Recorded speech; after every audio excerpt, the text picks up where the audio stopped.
فریح المخلفون۔ اب یہ تو یہاں تک مرحلہ تھا پورا تیاری کا، یہاں تک آیات پوری ہو گئی کہ لشکر تیار کیسے ہوا اور اس دوران کیا کیا مراحل پیش آتے رہے، مسلمان کیا کر رہے تھے، منافقین اس تیاری میں کس طرح روڑے اٹکا رہے تھے، کیا کیا شرارتیں کر رہے تھے۔ اب یہاں سے آگے چند آیات تک لشکر کی روانگی کا تذکرہ ہے، اور پھر آخر جو صورت کا ہے اس میں لشکر کی واپسی کا تذکرہ ہے۔ سارے حالات اللہ رب العزت نے بیان فرمائے۔ یہ لشکر جب روانہ ہوا تو پیچھے رہ جانے والے اپنے پیچھے بیٹھ جانے پر خوش ہو گئے، اور انہوں نے ناپسند کیا اس بات کو کہ وہ اللہ کے راستے میں اپنی جان اور مال سے جہاد کرتے۔ وقالوا لا تنفروا فی الحر، اور کہا کہ گرمی میں نہ نکلو، دوسروں کو بھی روکا۔ ان سے کہہ دیجئے نار جہنم اشد حرا، جہنم کی آگ زیادہ گرم ہے۔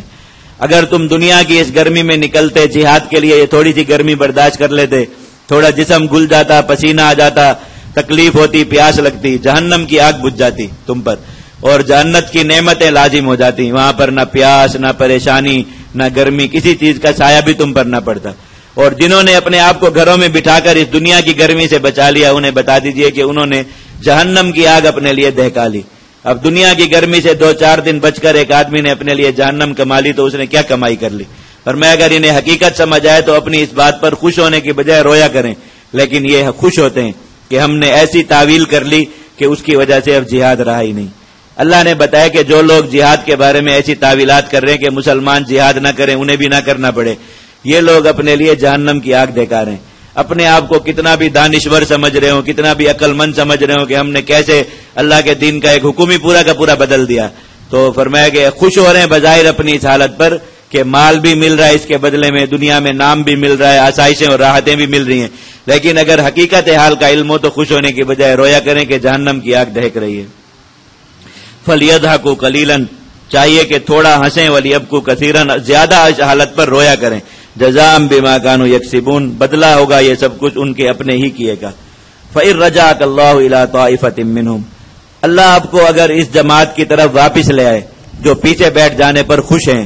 اور یہ آئندہ آپ سے اجازت طلب کریں کہ وہ آپ کے ساتھ جہاد کے لیے نکلا کریں، تو ان سے کہہ دیجئے کہ تم ہرگز میرے ساتھ جہاد کرنے نہیں نکل سکتے اور میرے ساتھ مل کر دشمن سے نہیں لڑ سکتے۔ اللہ تعالیٰ نے یہ مہر کر دی کہ اب نبی کریم صلی اللہ علیہ وسلم کے ساتھ مل کر جہاد کرنے کی عظیم سعادت سے یہ لوگ محروم ہو گئے، وہ انہیں کبھی بھی دنیا میں نہیں مل سکتی۔ اب اگر یہ توبہ کریں بھی تب بھی یہ اللہ کے نبی صلی اللہ علیہ وسلم کے بعد جہاد کر سکتے ہیں، آپ کی زندگی میں جہاد کرنا ان کے لیے ممنوع کر دیا گیا۔ انکم رضیتم بالقعود اول مرہ، تم پہلے پیچھے بیٹھنے پر راضی رہے تو اب ہمیشہ پیچھے والوں کے ساتھ ہی بیٹھا کرو۔ اور ان میں سے کوئی مر جائے تو اس پر جنازے کی نماز نہ پڑھیں، ولا تقم علی قبری، اور نہ اس کی قبر پر کھڑے ہوں۔ بے شک ان لوگوں نے اللہ اور اس کے رسول کی بات کو جھٹلا دیا اور اسی نافرمانی کی حالت میں ان کی موت آئی۔ اب آپ کا ان پر نماز پڑھنا کار لا حاصل ہے کہ آپ کے جنازہ پڑھنے سے اور دعائے مغفرت کرنے سے بھی انہیں کوئی فائدہ نہ ہوگا، تو آپ یہ کام ترک کر دیجئے، اور آپ کو ان کے اموال اور اولاد اچھی نہ لگیں۔ پھر اسی آیت کو دہرایا تاکہ مسلمانوں کے دلوں سے اچھی طرح یہ خیال نکل جائے۔ اللہ تعالیٰ نے چاہا ہے کہ اس مال کو ان کے لیے دنیا میں عذاب بنا دے اور ان کی روحیں اسی کفر اور نافرمانی کی حالت میں نکلیں۔ اور جب کوئی صورت نازل ہوتی ہے جس میں یہ مضمون ہوتا ہے ان آمنوا باللہ وجاہدوا مع رسولی،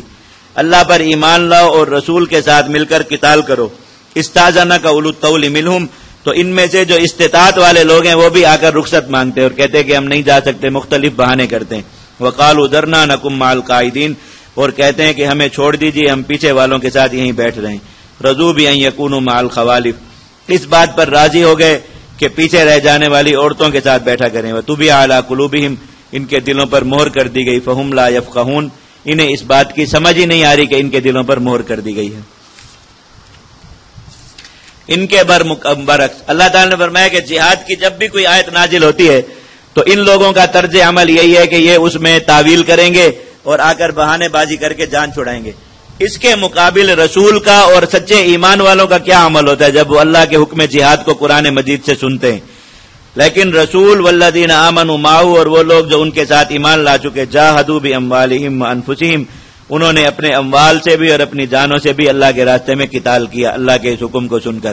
اب جو بہانے بازی کرتا ہے، تعویلات کرتا ہے، وہ منافقین کے راستے پر چل رہا ہے، اور جو حکم جہاد کو سن کر اللہ اور اس کے رسول کی اطاعت اختیار کرتا ہے وہ نبی اور صحابہ کے راستے پر چل رہا ہے۔ اولئک لہم الخیرات، فرمایا ان کے لیے مبارک ہے کہ ان کے لیے بھلائیاں ہی بھلائیاں ہیں، دنیا کی بھی اور آخرت کی بھی، اور یہی لوگ کامیاب ہونے والے ہیں۔ اللہ نے ان کے لیے جنات تیار کی ہیں جن کے نیچے نہریں چلتی ہیں، ہمیشہ ان میں رہیں گے۔ ذالک الفوز العظیم، اور یہی بڑی کامیابی ہے۔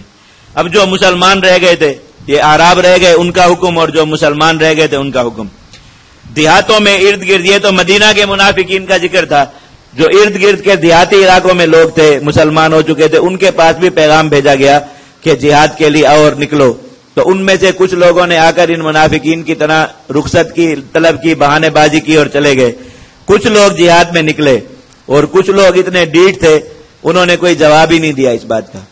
اور آ کر عذر کرنے کی ضرورت بھی محسوس نہ کی، بلکہ اسی طرح اکڑ کر اپنے گھروں میں بیٹھے رہے۔ اللہ تعالیٰ نے ان کی حالت کو بیان فرمایا، اور ان تینوں طبقات کا انجام بھی آگے جہاں 11واں پارہ شروع ہو رہا ہے پہلی آیات میں ہی بتایا کہ ان میں سے جو نکلے ان کے لیے کیا اجر ہے، جنہوں نے رخصت طلب کی وہ منافقین کے ساتھ ملحق کیے گئے،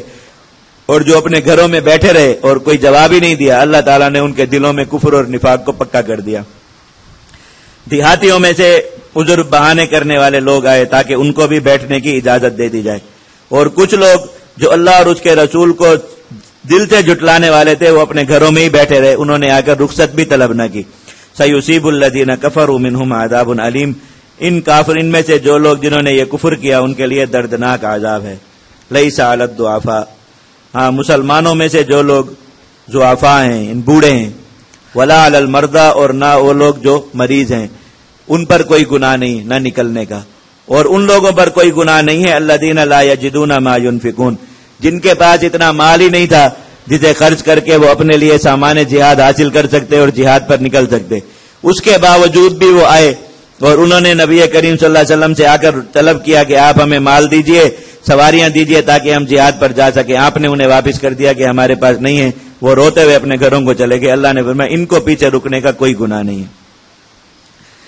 وَلَا عَلَى الَّذِينَ لَا يَجِدُونَ مَا يُنْفِقُونَ حَرَجٌ، اور نہ ہی ان لوگوں پر جن کے پاس خرچ کرنے کا مال نہ ہوا کوئی گناہ ہے، جبکہ دل سے اللہ اور اس کے رسول کے ساتھ مخلص ہوں، یعنی ان منافقین کی طرح پھر خوش نہ ہوں اپنی اس حالت پر، فریح المخلفون میں شامل نہ ہو، بلکہ اپنی اس حالت پر نادم ہوں، اور ان کے دل میں یہ حسرت ہو کہ کاش ہمارے لیے یہ عذر نہ ہوتا تو ہم بھی اس جہاد میں شرکت کرتے۔ تو اس شرط کے ساتھ ان پر کوئی گناہ نہیں ہے۔ واللہ غفور الرحیم، اللہ تعالیٰ مغفرت فرمانے والے، رحم کرنے والے۔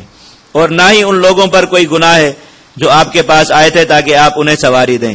آپ نے انہیں کہا لا اجد ما احملکم علیہ، میرے پاس وہ مال نہیں جس سے تمہیں سواری مہیا کر سکوں۔ تولوا واعینہم تفیض من الدمع حزنا، وہ اپنے گھروں کو اس حال میں لوٹے کہ ان کی آنکھوں سے آنسو بہ رہے تھے خوف غم کی وجہ سے، اللہ یجد ما ينفقون، اس بات پر کہ کاش ہمارے پاس مال ہوتا اور ہم بھی وہ خرچ کر کے جہاد میں جا سکتے اور نکل سکتے۔ اپنی اس حالت پر روتے ہوئے اپنے گھروں کو چلے گئے۔ اللہ تعالیٰ نے فرمایا کہ ان پر کوئی گناہ نہیں ہے، اور گناہ کیا ہوتا؟ ابھی اس وقت جاتے وقت یہی کہا کہ گناہ نہیں ہے، اور آتے وقت یہ بشارت دے دی کہ رونے کی وجہ سے جہاد کی مشقت اٹھانے والوں کے اجر میں شریک ہو گئے۔ انما السبیل، بے شک گناہ اور الزام تو ان لوگوں پر ہے جو آپ سے رخصت طلب کرتے ہیں جہاد میں نہ جانے کی، وہم اغنیا، حالانکہ وہ مالدار ہیں، خود چاہتے اپنے لیے اسلحہ ساز و سامان خریدتے، سواری مہیا کرتے، چلے جاتے، لیکن انہوں نے گرمی سردی کے بہانے اور گھر بار کے بہانے کر کے اور ایمان نہ ہونے کے بہانے کر کے اپنی جان چھڑا لی۔ رضوا بأن يكونوا مع الخوالف، یہ اس بات پر راضی ہوئے کہ گھروں میں عورتوں کے ساتھ بیٹھ رہے ہیں۔ وطبع اللہ علی قلوبہم، اللہ نے ان کے دلوں پر مہر کر دی، فہم لا یعلمون، یہ اس بات کو جانتے نہیں۔ اللہ تعالیٰ نے انہیں مردانگی سے محروم کر دیا اور وہ عورتوں کی طرح گھروں میں بیٹھنے پر راضی ہوئے، اللہ تعالیٰ نے ان کی مذمت فرما دی۔ اب یہ ہو گیا جاتے ہوئے حالات کا تذکرہ کہ جاتے ہوئے کس کو کیا مل رہا ہے۔ رسول اور ان کے ساتھ جو جا رہے تھے ان کے لیے انعام کا اعلان ہو گیا، جو بہانے کر کے بیٹھے ان کے لیے بھی عذاب کا اعلان ہو گیا، جو سرے سے جواب ہی نہ دیا ان کے لیے بھی عذاب کا اعلان ہو گیا، اور جو مسلمان عذر کی وجہ سے نہ جا سکے ان کے لیے اللہ رب العزت نے معافی کا اعلان کر دیا کہ ان پر کوئی گناہ نہیں ہے۔